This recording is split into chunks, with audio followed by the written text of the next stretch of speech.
শনিবার সাপ্তাহিক ছুটির দিন হওয়ায় রাজধানীর উপকণ্ঠে পূর্বাচলের বাংলাদেশ চায়না ফ্রেন্ডশিপ এক্সিবিশন সেন্টারে বাণিজ্য মেলার লোকে লোকারণ্য। মেলায় ঢুকতেই ক্রোকারিজের স্টলে চোখে পড়ার মতো ভিড় লক্ষ্য করা গেছে। বিক্রেতারা বলছেন, গ্যাস সংকটে বেড়েছে রাইস কুকার, কারি কুকার সহ ইলেকট্রনিক পণ্যের বেচাকেনা।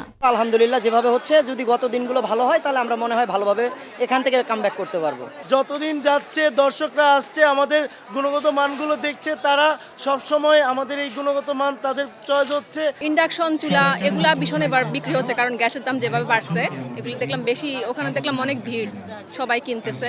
চাহিদা বেশি, একটু বেশি, 4-5 হাজারের মতো দাম। বেচা কিনা মার্শাল্লাহ আগের থেকে অনেক ভালো। লাইফে কোনো কিছুর গ্যারান্টি নাই, তাই ইন্স্যুরেন্স করুন সিটি ব্যাংকে, কারণ ইন্স্যুরেন্স করলে সিটিতে সুরক্ষা পাবেন নিশ্চিন্তে। বিনোদন হিসেবে সাপ্তাহিক ছুটির দিনে বেশিরভাগ লোকই পরিবারের সদস্য নিয়ে মেলায় এসেছেন।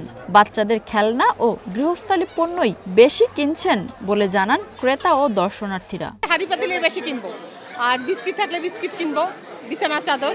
এবার দেখলাম যে গতবারের তুলনায় প্রোডাক্টটা অনেক ভালো, দামও মোটামুটি রিজনেবল, এজন্য অনেক কিছুই কেনা হয়েছে। বেচা বিক্রি আলহামদুলিল্লাহ ভালোই হচ্ছে, লোকজন আসা যাওয়া করতেছে, কেনাকাটা করতেছে, আলহামদুলিল্লাহ চলতেছে আমাদের।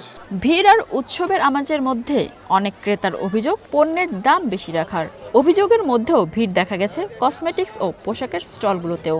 বাইরের প্রোডাক্টগুলো এনে অথবা দেশের ভেতরে এক্সপোর্ট ওরিয়েন্টেড যেই প্রোডাক্টগুলো, এগুলো আরও বেশি বেশি ডিসপ্লে করা দরকার। চড়া দামে বিক্রি হচ্ছে, যে মানসম্মত যতটা হওয়ার কথা, তার মানে মূল্য যতটুকু পাওয়ার প্রাপ্যতা রাখে তার চেয়ে বেশি দামে এখানে বিক্রি হচ্ছে। ভিড় আজকে আর গত শুক্রবার একটু ভিড় হয়েছে আর কি। কেউ কেউ আয়োজনের প্রশংসা করছেন, আবার কেউ কেউ ফিরছেন হতাশ হয়ে। তবে মেলা ঘুরে দর্শনার্থীদের জন্য পর্যাপ্ত বিশ্রামের জায়গার অভাবের কথাও বলছেন অনেকে।